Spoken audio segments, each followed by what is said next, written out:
How's it going, everybody? Rob Mago, Manchester Brazilian Jiu-Jitsu. We also have an academy in Hebron.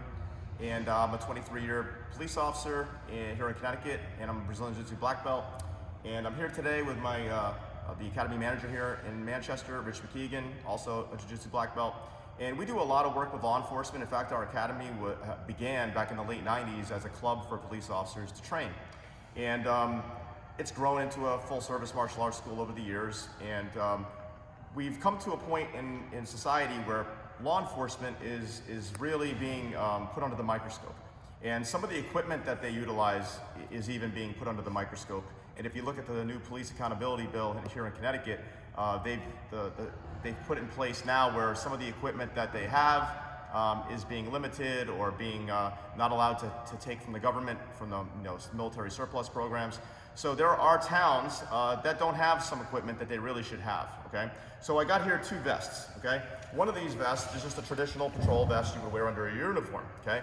This has a certain level of protection. I won't get into all the ballistics, then bore you to death, but this will stop a certain types of handguns and rounds, okay?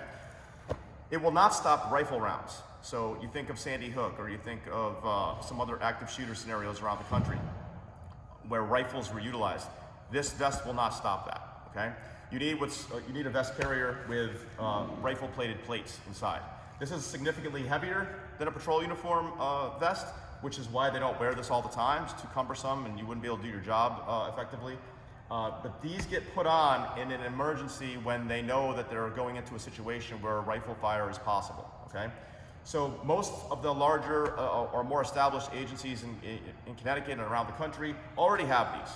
But there are many smaller communities in Connecticut that do not have these vests. We have officers that train here in some of these smaller towns that do not have these vests. So if they were sent to a school shooting or any kind of an active shooter or domestic where a person may have a rifle, they are basically going in with this instead of this.